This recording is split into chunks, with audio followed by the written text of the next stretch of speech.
El camino, de Miguel Delibes.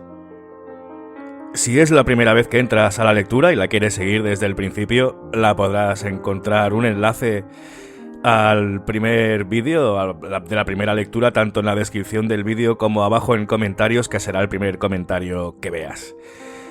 Y bueno, pues nosotros vamos a seguir, estamos en el capítulo 11, a ver qué recuerdos tiene este niño del pueblo. Vamos a ello. Roque, el moñigo, dejó de admirar y estimar a Quino, el manco, cuando se enteró de que éste había llorado hasta hartarse el día que se murió su mujer. Porque Quino, el manco, además de la mano, había perdido a su mujer, la Mariuca. Y no sería porque no se lo avisaran. Más que nadie, la Josefa, que estaba enamorada de él, y se lo restregaba por las narices a la menor oportunidad, muchas veces sin esperar la oportunidad siquiera. Quino, piénsalo. Mira que la Mariuca está tísica perdida. Quino, el manco, se sulfuraba. ¿Y a ti qué diablos te importa, si puede saberse?, decía. La Josefa tragaba bilis y lo dejaba. Por la noche lloraba, a solas, en su alcoba, hasta empapar la almohada, y se juraba no volver a intervenir en el asunto. Mas a la mañana siguiente olvidaba su determinación. Le gustaba demasiado Quino, el manco, para abandonar el campo sin quemar el último cartucho. Le gustaba porque era todo un hombre, fuerte, serio y cabal. Fuerte, sin ser un animal como Paco, el herrero. Serio, sin llegar al escepticismo, como Pancho, el sin Dios. Y cabal, sin ser un santo, como don José, el cura, lo era. En fin, lo que se dice un hombre equilibrado. Un hombre que no pecaba por exceso ni por defecto. Un hombre en el fiel. Quino, en realidad, no creía en la tuberculosis. El mundo, para él, se componía de delgados y gordos. Mariuca era delgada, como delgados eran doña Lola y doña Irene, las Guindillas y Andrés, el zapatero. Y él era gordo como lo era Cuco, el factor. Pero eso no quería decir que los otros estuvieran enfermos y ellos sanos. De la Mariuca decían que estaba tísica desde que nació, pero ahí la tenían con sus 23 años, lozana y fresca como una flor. Quino se acercó a ella sugestionado más que enamorado. Su natural tendencia le inclinaba a las hembras rollizas, de formas calientes, caídas por su propio peso y exuberantes. Concretamente, hacia mujeres como la Josefa, duras, densas y apelmazadas. Pero Quino, el manco, reflexionaba así. En las ciudades, los señoritos se casan con las hembras flacas. Algo especial tendrán las flacas cuando los señoritos que tienen estudios y talento las buscan así. Y se arrimó a la Mariuca porque era flaca. A los pocos días sí se enamoró. Se enamoró ciegamente de ella porque tenía la mirada triste y sumisa como un corderillo y la piel azulada y traslúcida como la porcelana. Se entendieron. A la Mariuca le gustaba Quino, el manco, porque era su antítesis. Macizo, vigoroso, corpulento y con unos ojos agudos y punzantes como bisturíes. Quino, el manco, decidió casarse y los vecinos se le echaron encima. ¿La Mariuca está delicada? La Mariuca está enferma. La tisis es mala compañera. Pero Quino, el manco, saltó por encima de todo y una mañana esplendente de primavera se presentó a la puerta de la iglesia, embutido en un traje de paño azul y con un pañuelo blanco anudado al cuello. Don José, el cura, que era un gran santo, los bendijo.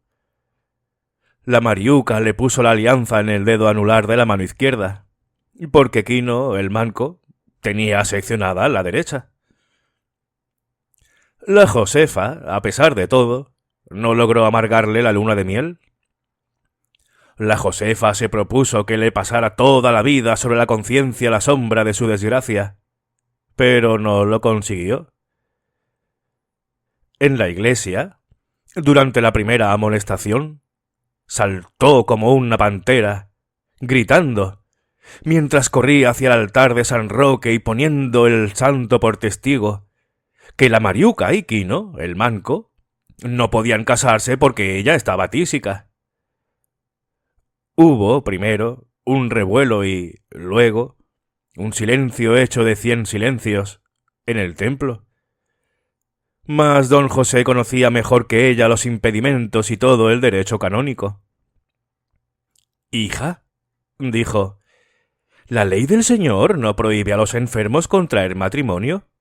¿Has entendido?» La Josefa, desesperada, se arrojó sobre las gradas del presbiterio y comenzó a llorar como una loca, mesándose los cabellos y pidiendo compasión. Todos la compadecían, pero resultaba inoperante fabricar, en un momento, otro Quino. Desde los bancos del fondo, donde se ponían los hombres, el manco sonreía tristemente y se daba golpes amistosos con el muñón en la barbilla.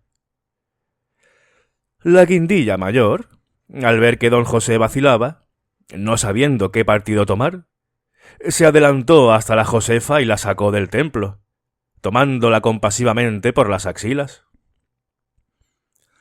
La guindilla mayor pretendió, luego, que don José, el cura, dijese otra misa en atención a ella, ya que entre sacar a la Josefa de la iglesia y atenderla unos momentos en el atrio se le pasó el Sanctus, y ella afirmaba que no se iba a quedar sin misa por hacer una obra de caridad, y que eso no era justo, ni razonable, ni lógico, ni moral, y que la comían por dentro los remordimientos, y que era la primera vez que le ocurría en su vida. A duras penas don José logró apaciguarla y devolverle su inestable paz de conciencia. Después continuó el santo sacrificio como si nada. Pero al domingo siguiente no faltó a misa ni Pancho, el sin Dios, que se coló subrepticiamente en el coro, tras el armonio. Y lo que pasa aquel día, don José leyó las amonestaciones y no ocurrió nada. Tan solo, al pronunciar el cura el nombre de Quino, surgió un suspiro ahogado del banco que ocupaba la Josefa. Pero nada más. Pancho, el sin Dios, dijo, al salir, que la piedad era inútil, un trasto, que en aquel pueblo no se sacaba nada en limpio siendo un buen creyente y que, por lo tanto, no volvería a la iglesia. Lo gordo aconteció durante el refresco el día de la boda, cuando nadie pensaba para nada en la Josefa. Que nadie pensara en ella debió ser el motivo que la empujó a llamar la atención de aquella bárbara manera. De todos modos, fue aquello una oscura y dolorosa contingencia. Su grito se oyó perfectamente desde el corral de Quino, el manco, donde se reunían los invitados. El grito provenía del puente y todos miraron hacia el puente. La Josefa, toda desnuda, estaba subida al pretil, de cara al río, y miraba la fiera corriente con ojos desencajados. Todo lo que se le ocurrió a las mujeres para evitar la catástrofe fue gritar, redondear los ojos y desmayarse. 2 hombres se echaron a correr hacia ella, según decían para contenerla, pero sus esposas les ordenaron acremente volverse atrás, porque no querían que sus maridos vieran de cerca a la Josefa toda desnuda. Entre estas dudas y vacilaciones, la Josefa volvió a gritar, levantó los brazos, puso los ojos en blanco y se precipitó en la oscura corriente de El Chorro. Acudieron allá todos menos los novios. Al poco tiempo regresó a la taberna el juez. Quino, el manco, decía en ese momento a la Mariuca: «Esa Josefa es una burra». «Era», corrigió el juez. Por eso supieron la Mariuca y Quino, el manco, que la Josefa se había matado. Para enterrarla en el pequeño camposanto de junto a la iglesia, hubo sus más y sus menos, pues don José no se avenía a dar entrada en él a una suicida, y no lo consintió sin antes consultar al ordinario. Al fin llegaron noticias de la ciudad y todo se arregló, pues, por lo visto, la Josefa se había suicidado en un estado de enajenación mental transitorio. Pero ni la sombra de la Josefa bastó para enturbiar las mieles de Quino en su viaje de bodas. Los novios pasaron una semana en la ciudad y de regreso le faltó tiempo a la Mariuca para anunciar a los cuatro vientos que estaba encinta. ¿Tan pronto?, le preguntó la chata, que no se explicaba cómo unas mujeres quedaban embarazadas por acostarse una noche con un hombre y otras no, aunque se acostasen con un hombre todas las noches de su vida. «Anda esta, ¿qué tiene la cosa de particular?», dijo azorada la Mariuca. Y la chata masculló una palabrota por dentro. El proceso de gestación de la criatura no fue normal. A medida que se le abultaba el vientre a la Mariuca, se le afilaba la cara de un modo alarmante. Las mujeres comenzaron a murmurar que la chica no aguantaría el parto. El parto sí lo aguantó, pero se quedó en el sobreparto. Murió tísica a la semana y media de dar a luz y dio a luz a los 5 meses justos de suicidarse la Josefa. Las comadres del pueblo empezaron a explicarse entonces la precipitación de la Mariuca por pregonar su estado, aún antes de apearse del tren que la trajo de la ciudad. Quino, el manco, según decían, pasó la noche solo, llorando junto al cadáver, con la niñita recién nacida en los brazos y acariciando tímidamente, con el retorcido muñón, las lacias e inertes melenas rubias de la difunta. La guindilla mayor, al enterarse de la desgracia, hizo este comentario: «¿Eso es un castigo de Dios por haber comido el cocido antes de las 12? Se refería a lo del alumbramiento prematuro, pero el ama de don Antonio, el marqués, tenía razón al comentar que seguramente no era aquello un castigo de Dios, puesto que Irene, la guindilla menor, había comido no solo el cocido, sino la sopa también antes de las 12, y nada le había ocurrido. En aquella época, Daniel, el mochuelo, solo contaba 2 años, y 4 Roque, el moñigo. 5 después empezaron a visitar a Quino de regreso del baño en la poza del Inglés, o de pescar cangrejos o jaramugo. El manco era todo generosidad y les daba un gran vaso de sidra de barril por una perra chica. Ya entonces la tasca de Quino marchaba pendiente abajo. El manco devolvía las letras sin pagar y los proveedores le negaban la mercancía. Gerardo, el indiano, le afianzó varias veces, pero como no observara en Quino algún afán de enmienda, pasados unos meses lo abandonó a su suerte. Y Quino, el manco, empezó a ir de tumbo en tumbo, de mal en peor. Eso sí, él no perdía la locuacidad y continuaba regalando de lo poco que le quedaba.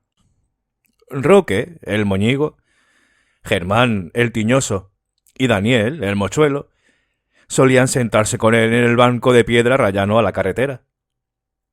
A Quino, el manco, le gustaba charlar con los niños más que con los mayores, quizá porque él, a fin de cuentas, no era más que un niño grande también.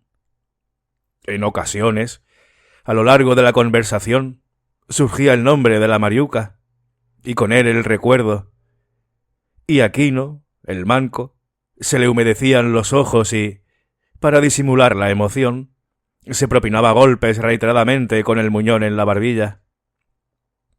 En estos casos, Roque, el moñigo, que era enemigo de lágrimas y de sentimentalismos, se levantaba y se largaba sin decir nada, llevándose a los dos amigos cosidos a los pantalones. Quino, el manco, les miraba estupefacto, sin comprender nunca el motivo que impulsaba a los rapaces para marchar tan repentinamente de su lado, sin exponer una razón.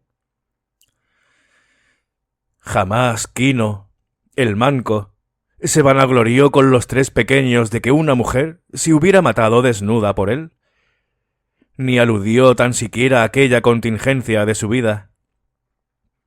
Si Daniel, el mochuelo, y sus amigos sabían que la Josefa se lanzó corita al río desde el puente, era por Paco, el herrero, que no disimulaba que le había gustado aquella mujer y que si ella hubiese accedido, sería, a estas alturas, la segunda madre de Roque, el moñigo. Pero si ella prefirió la muerte que su enorme tórax y su pelo rojo, con su pan se lo comiera. Lo que más avivaba la curiosidad de los tres amigos eran los tiempos en que en la taberna de Quino se despachaba un gran vaso de sidra de barril por 5 céntimos. Era conocer la causa por la que al manco le faltaba una mano. Constituía la razón una historia sencilla que el manco relataba con sencillez. «Fue mi hermano, ¿sabéis?», decía. «Era un leñador. En los concursos ganaba siempre el primer premio. Partía un grueso tronco en pocos minutos, antes que nadie. Él quería ser boxeador». La vocación del hermano de Quino, el manco, acrecía la tentación de los rapaces. Quino proseguía. «Claro que esto no sucedió aquí. Sucedía en Vizcaya hace 15 años. No está lejos Vizcaya, ¿sabéis? Más allá de estos montes», y señalaba la cumbre fosca, empenachada de bruma, del pico Rando. «En Vizcaya todos los hombres quieren ser fuertes y muchos lo son. Mi hermano era el más fuerte del pueblo, por eso quería ser boxeador, porque les ganaba a todos. Un día me dijo: «Quino, aguántame este tronco, que voy a partirlo de 4 hachazos». Esto me lo pedía con frecuencia, aunque nunca partiera los troncos de 4 hachazos. Eso era un decir. Aquel día se lo aguanté firme, pero en el momento de descargar el golpe, yo adelanté la mano para hacerle una advertencia y ¡zas! Las 3 caritas infantiles expresaban, en este instante, un mismo nivel emocional. Quino, el manco, se miraba cariñosamente el muñón y sonreía. La mano saltó a 4 metros de distancia, como una astilla. Continuaba. Y cuando yo mismo fui a recogerla, todavía estaba caliente y los dedos se retorcían solos, nerviosamente, como la cola de una lagartija. El moñigo temblaba al preguntarle: ¿Te importa enseñarme de cerca el muñón, manco? Quino adelantaba el brazo, sonriente. Al contrario, decía. Los 3 niños, animados por la amable concesión del manco, miraban y remiraban la incompleta extremidad, lo sobaban, introducían las uñas sucias por las hendiduras de la carne, se hacían uno a otro indicaciones y, al fin, dejaban el muñón sobre la mesa de piedra como si se tratara de un objeto ya inútil. La Mariuca, la niña, se crió con leche de cabra y el mismo Quino le preparó los biberones hasta que cumplió el año. Cuando la abuela materna le insinuó una vez que ella podía hacerse cargo de la niña, Quino, el manco, lo tomó tan a pecho y se irritó de tal modo que él y su suegra ya no volvieron a dirigirse la palabra.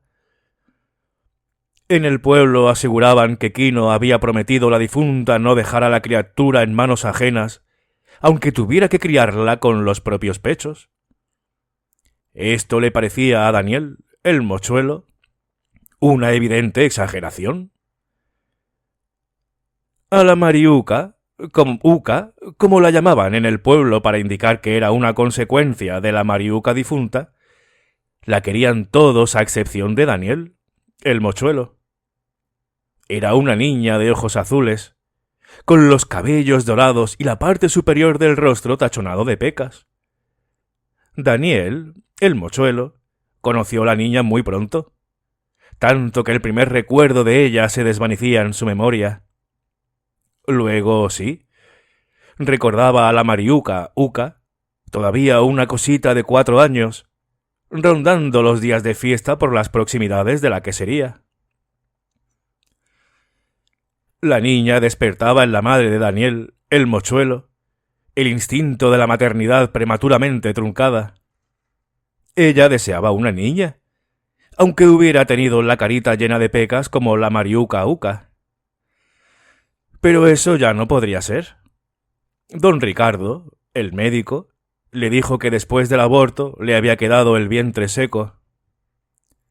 Su vientre, pues, envejecía sin esperanzas. De aquí que la madre de Daniel, el mochuelo, sintiese hacia la pequeña huérfana una inclinación casi maternal. Si la veía pindogueando por las inmediaciones de la quesería, la llamaba y la sentaba a la mesa. «Mariuca, Uca, hija», decía acariciándola. «Querrás un poco de boruga, ¿verdad?» La niña asentía. La madre del mochuelo la atendía solícita. «Pequeña, ¿tienes bastante azúcar? ¿Te gusta?» Volvía a sentir la niña, sin palabras. Al concluir la golosina, la madre de Daniel se interesaba por los pormenores domésticos de la casa de Quino. «Mariuca, Uca, hija, ¿quién te lava la ropa?» La niña sonreía. «¿El padre?» «¿Quién te hace la comida?» «¿El padre?» «¿Y quién te peina las trenzas?» «El padre». «¿Y quién te lava la cara y las orejas?» «Nadie».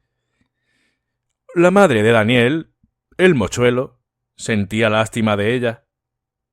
Se levantaba, vertía agua en una palangana y lavaba las orejas de la Mariuca Uca y después le peinaba cuidadosamente las trenzas. Mientras realizaba esta operación musitaba como una letanía. «Pobre niña, pobre niña, pobre niña». Y al acabar, decía dándole una palmada en el trasero: «Vaya, hija, así estás más curiosita». La niña sonreía débilmente y entonces la madre de Daniel, el mochuelo, la cogía en brazos y la besaba muchas veces, frenéticamente.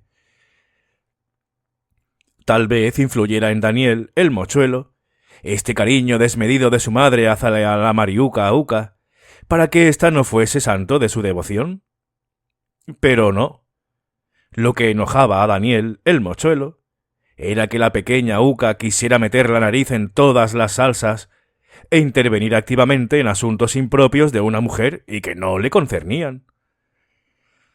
Cierto es que Mariuca Uca disfrutaba de una envidiable libertad, una libertad un poco salvaje, pero, al fin y al cabo, la Mariuca Uca era una mujer, y una mujer no puede hacer lo mismo que ellos hacían ni tampoco ellos hablar de eso delante de ella. No hubiera sido delicado ni oportuno. Por lo demás, que su madre la quisiera y la convidase a boruga los domingos y días festivos no le producía frío ni calor. Le irritaba la incesante mirada de la Mariuca Uca en su cara, su afán por interceptar todas las contingencias y eventualidades de su vida. «Mochuelo, ¿dónde vas a ir hoy?» «Al demonio. ¿Quieres venir?» «Sí», afirmaba la niña, sin pensar lo que decía. Roque, el moñigo, y Germán, el tiñoso, se reían y le mortificaban, diciéndole que la Uca Uca estaba enamorada de él. Un día, Daniel, el mochuelo, para zafarse de la niña, le dio una moneda y le dijo: «Uca Uca, toma 10 y vete a la botica a pesarme». Ellos se fueron al monte y, al regresar, ya de noche, La Mariuca Uca les aguardaba pacientemente, sentada a la puerta de la quesería. Se levantó al verles, se acercó a Daniel y le devolvió la moneda. —Mochuelo —dijo—, dice el boticario que para pesarte has de ir tú. Los tres amigos se reían espasmódicamente y ella les miraba con sus intensos ojos azules, probablemente sin comprenderles. Uca Uca, en ocasiones, había de echar mano de toda su astucia para poder ir donde el mochuelo. Una tarde, se encontraron los dos solos en la carretera. —Mochuelo —dijo la niña—, sé dónde hay un nido de rendajos con pollos emplumados. —Dime dónde está —dijo él. —Ven conmigo y te lo enseño —dijo ella. Y esa vez se fue con la Uca Uca. La niña no le quitaba ojo en todo el camino. Entonces solo tenía 9 años. Daniel, el mochuelo, sintió la impresión de sus pupilas en la carne, como si le escarbasen con un punzón. —Uca Uca, ¿por qué demonios me miras así? —preguntó. Ella se avergonzó, pero no desvió la mirada. —Me gusta mirarte —dijo—. No me mires, ¿oyes? Pero la niña no le oyó o no le hizo caso. —Te dije que no me mirases, ¿no me oíste? —insistió él. Entonces ella bajó los ojos. —Mochuelo —dijo—, ¿es verdad que te gusta la mica? Daniel, el mochuelo, se puso encarnado. Dudó un momento, notando como un extraño burbujeo en la cabeza. Ignoraba si en estos casos procedía a enfadarse o si, por el contrario, debía sonreír. Pero la sangre continuaba acumulándose en la cabeza y, para abreviar, se indignó. Disimuló, no obstante, fingiendo dificultades para saltar la cerca de un prado. —¿A ti no te importa si me gusta la mica o no? —dijo. Uca Uca insinuó débilmente. —¿Es más vieja que tú? ¿Te lleva 10 años? Se enfadaron. El mochuelo la dejó sola en un prado y él se volvió al pueblo sin acordarse para nada del nido de rendajos. Pero en toda la noche no pudo olvidar las palabras de Mariuca Uca. Al acostarse sintió una rara desazón. Sin embargo, se dominó. Ya en la cama, recordó que el herrero le contaba muchas veces la historia de la guindilla menor y don Dimas y siempre empezaba así. El granuja era 15 años más joven que la guindilla. Sonrió Daniel, el mochuelo, en la oscuridad.